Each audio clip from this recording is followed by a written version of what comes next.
Everybody, नमस्ते। आज के इस वीडियो में हम बात करेंगे नंबर सिस्टम के बारे में, संख्या पद्धति के बारे में। हमारे मैथमेटिक्स का एक महत्वपूर्ण हिस्सा है नंबर सिस्टम। पूरी दुनिया इस नंबर सिस्टम पे आधारित है और जहाँ कहीं भी लेन देन की बात करते हैं, जहाँ कहीं भी ट्रांजेक्शन्स होते हैं, वहाँ किसी न किसी नंबर सिस्टम को यूज हम लोग करते हैं। यूं कहें कि पूरे दुनिया में हम लोग लेन देन के लिए, अपने डे टू डे लाइफ के लिए, रोजमर्रा के जीवन के लिए डेसिमल नंबर सिस्टम को यूज करते हैं। तो आज हम जानेंगे इस डेसिमल नंबर सिस्टम के साथ साथ और कौन कौन से नंबर सिस्टम्स हैं जिसका प्रयोग होता है। हमारा कंप्यूटर, जो कि आज पूरी दुनिया का एक महत्वपूर्ण अंग है, महत्वपूर्ण हिस्सा है, जिसके बिना इस दुनिया की कल्पना नहीं की जा सकती है, वो भी एक नंबर सिस्टम को फॉलो करता है, जिसके आधार पर वो काम करता है, जो बाइनरी नंबर सिस्टम है। तो आज हम डिटेल में बात करेंगे नंबर सिस्टम के बारे में। नंबर सिस्टम है क्या? Is a collection of symbols. Number system is a collection of symbols, यानी डिफरेंट तरह के सिंबल्स का कलेक्शन है नंबर सिस्टम। और जिस नंबर सिस्टम में जितने तरह के सिंबल्स हम लोग यूज करते हैं, वह उसी के नाम से जाना जाता है।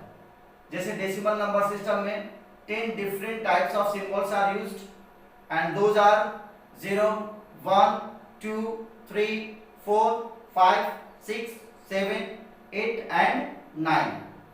तो हमारे डेसिमल नंबर सिस्टम में 0 से लेकर के 9 तक की जो संख्याएं हैं, जो सिंबल्स हैं, उसको यूज करके किसी भी क्वांटिटी को रिप्रेजेंट करते हैं। यानी मात्रा के रिप्रेजेंटेशन के लिए, क्वांटिटी के लिए हम लोग नंबर्स का यूज करते हैं। संख्यात्मक बोध के लिए हम लोग नंबर्स का यूज करते हैं। आप इमेजिन कीजिए कि अगर नंबर सिस्टम होता नहीं तो हम लोग कैसे काम करते हैं। अगर हमने किसी को उधार दिया तो कैसे मेजर हो पाता कि हमने कितना उधार दिया।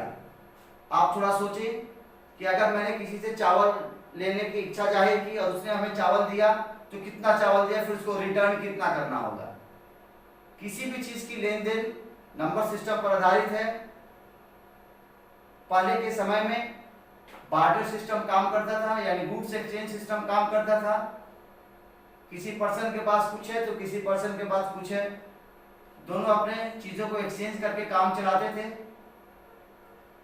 लेकिन अब यहाँ पर जो हम लोग यूज करते हैं, करेंसी का यूज करते हैं, और करेंसी को मेजर करने के लिए नंबर सिस्टम हमारे पास है। किसी भी चीज को करेंसी से रिलेटिव करके हम लोग यूज करते हैं। तो आइए बात करते हैं हम लोग उस नंबर सिस्टम के बारे में। नंबर सिस्टम क्या होता है? A number system of base also called रैडिक्स।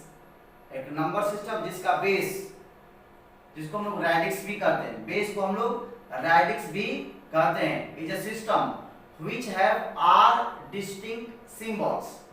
यानी जितना उसका बेस होगा उतने अलग अलग तरह के सिंबल्स यूज किए जाएंगे। यहाँ ध्यान दें, number system, a number system of base also called radix is a system which have are distinct symbols.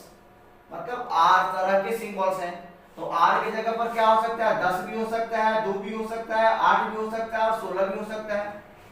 तो आर का वैल्यू अगर 10 है तो उसमें 10 अलग अलग तरह के सिंबल्स यूज करेंगे। आर का वैल्यू अगर 2 है तो उस नंबर सिस्टम में 2 डिफरेंट टाइप्स ऑफ सिंबल्स को यूज करते हैं। अगर उस आर का वैल्यू 8 है तो 8 अलग अलग तरह के सिंबल्स को यूज करते हैं। अगर उसका वैल्यू 16 है तो 16 सिंबल्स को यूज हम लोग करते हैं। तो आर मतलब रेडिक्स या उसका बेस। तो बेस 10 हो सकता है जब 10 सिंबल्स यूज करते हैं, 2 हो सकता है जब 2 सिंबल्स को यूज करते हैं, 8 हो सकता है, 8 होगा जब 8 सिंबल्स को यूज करते हैं, और 16 होगा जब 16 अलग अलग तरह के सिंबल्स को यूज करते हैं। तो यदि किसी डिजिट में यदि कोई डिजिट r है, जैसे 1 2 3 4 5, तो 1 2 3 4 5 में या 1 8 9 7 किसी में, तो हम लोग जो यूज कर रहे हैं वो कितने तरह के सिंबल्स को यूज करेंगे उस संख्या पद्धति में, वही उसका बेस कहलाता है। A number represented by a string of this symbolic digits। अब किसी भी संख्या को, किसी भी क्वांटिटी को रिप्रेजेंट कैसे करते हैं? तो कलेक्शन ऑफ दीज सिंबल्स, और कलेक्शन ऑफ दीज सिंबल्स को हम लोग स्ट्रिंग कहते हैं। जैसे 1829.4, तो यहाँ पर हम लोगों ने जो सिंबल्स यूज किया, all of these are the symbols, और ये जो सिंबल्स हैं इसको हम लोग स्ट्रिंग कहते हैं, और ये स्ट्रिंग किसी न किसी क्वांटिटी को रिप्रेजेंट करता है। तो ये हमारा स्ट्रिंग हुआ, और इस तरह से हम लोग किसी भी संख्या को यूज करते हैं। अब रही बात कि हम लोग चूंकि लेन देन में या व्यवहार में या दुनिया के किसी भी कोने में जिस नंबर सिस्टम को यूज करते हैं व्यवहारिकता में, वो है डेसिमल नंबर सिस्टम। तो हम लोग डेसिमल नंबर सिस्टम को डायरेक्टली समझते हैं, बाकी सबको समझने के लिए हमको रिलेटिवली उसके कंपेयर करना पड़ता है, डेसिमल नंबर सिस्टम के से कंपेयर करना पड़ता है। तो फिर उसका वैल्यू फाइंड आउट करना होगा। तो किसी भी संख्या का वैल्यू कैसे फाइंड आउट करते हैं, तो वो यहाँ पर हमने लिखा है आपको समझने के लिए। To determine the quantity of that number represents, we multiply the number by an integer power of r depending on the place it is located and then find the sum of these digits। इसका मतलब ये हुआ कि अगर हम बात करते हैं 3 2 4 का, तो 3 2 4 जो सिस्टम है वहां इसका प्लेस वैल्यू जो 0 से स्टार्ट है, 0 1 एंड 2, तो ये जो प्लेस वैल्यू है, तो ये चूंकि हमारा डेसिमल नंबर सिस्टम है, डेसिमल नंबर सिस्टम है, तो डेसिमल नंबर सिस्टम है तो इसके प्लेस को, जो वो डिजिट है उसको मल्टीप्लाई करते हैं जो बेस है उससे, और ये जो है रेडिक्स जो है ये यहाँ पर जो प्लेस वैल्यू उसका पावर आता है 10 टू द पावर 0। ठीक उसी तरह से यहाँ पर 2 इंटू 10 टू द पावर 1, फिर यहाँ पर 3 इंटू 10 टू द पावर 2। अब इसको रिजल्ट को अगर सम करें तो ये हमारा 324 होता है। तो किसी भी नंबर सिस्टम में हो उसके वैल्यू को जानने के लिए हम लोग इस प्रोसेस का यूज करते हैं।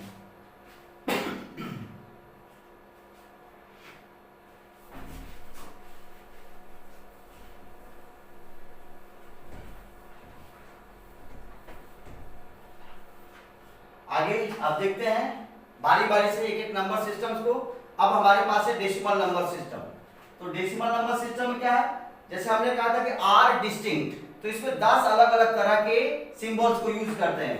डेसिमल नंबर सिस्टम्स हैव 10, यानी the value of r equal to 10, यानी रेडिक्स क्या होगा 10 डिजिट्स रिप्रेजेंटेड बाय, जिसको कैसे रिप्रेजेंट करते हैं 0 1 2 3 4 5 6 7 8 एंड 9। ये जो 10 सिंबल्स हैं उससे किसी भी संख्या को हम लोग लिखते हैं, शो करते हैं।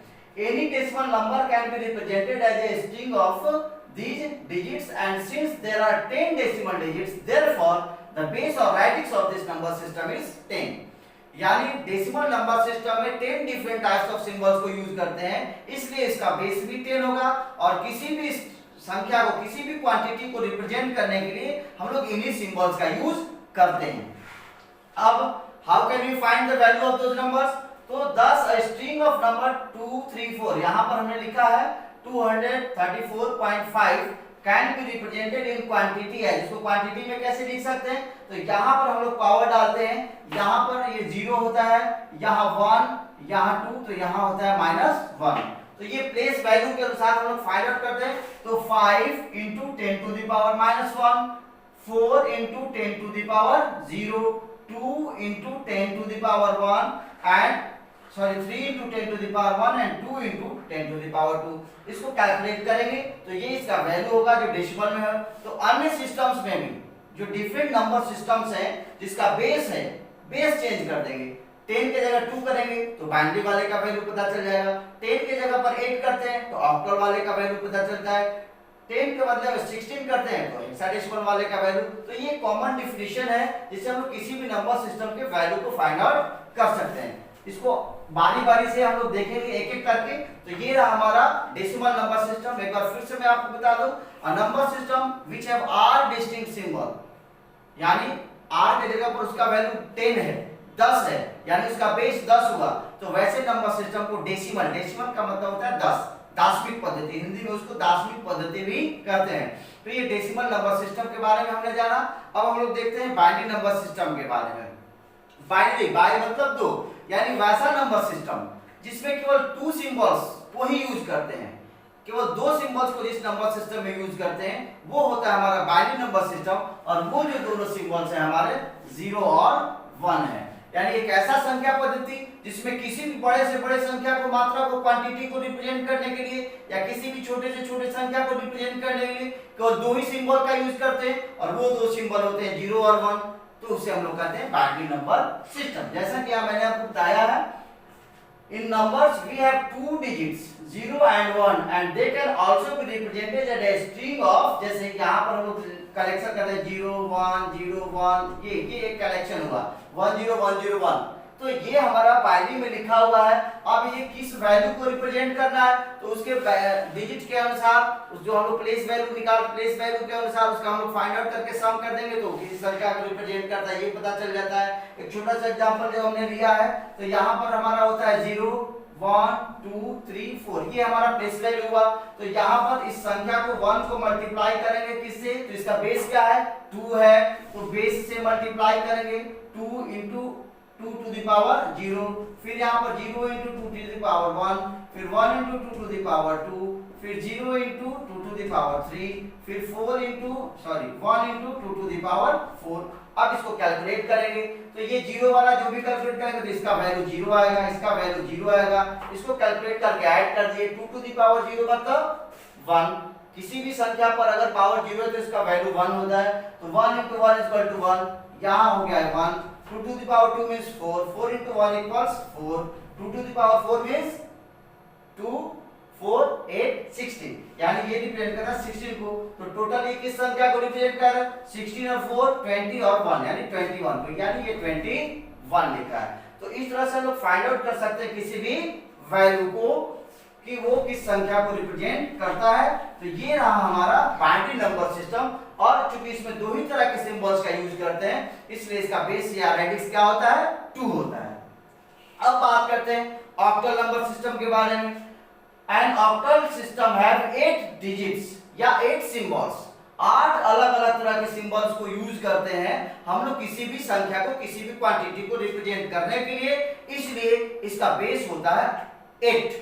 और वो 8 सिंबल्स कौन से हैं, 0 1 2 3 4 5 6 एंड 7। तो ये हुआ हमारा ऑक्टल नंबर सिस्टम। इसमें किसी भी संख्या को लिखना है तो 8 से बड़े संख्या को यूज नहीं कर सकते, 7 से बड़े संख्या को यूज नहीं कर सकते, यानी 0 से लेकर के 7 तक में ही किसी संख्या को लिखते हैं। जैसे हम लोग लिखते हैं 7 1 2, तो ये एक संख्या अगर ऑक्टल में है तो इसका प्लेस वैल्यू फाइंड आउट करना होगा। तो प्लेस वैल्यू फाइंड आउट 0 1 2, ये इसका प्लेस का वैल्यू है, तो यहाँ क्या करेंगे 2 into 8 to the power 0, 1 into 8 to the power 1, 7 into 8 to the power 2। अब इसको सॉल्व करेंगे तो इसका आंसर फाइंड आउट हम लोग कर सकते हैं ये किस संख्या को रिप्रेजेंट कर रहा है।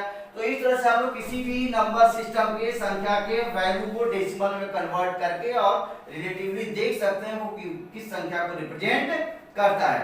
अगला नंबर सिस्टम है हेक्साडेसिमल नंबर सिस्टम। अब यहाँ पर क्वेश्चन होगी कि 0 से लेकर 9 तक हमारे पास डिजिट ही है, तो फिर 6 और कहां से अलग अलग सिंबल्स आएंगे, तो उन 6 सिंबल्स को हम लोग क्रमशः A, capital B, capital C, capital D, capital E और कैपिटल F से रिप्रेजेंट करते हैं।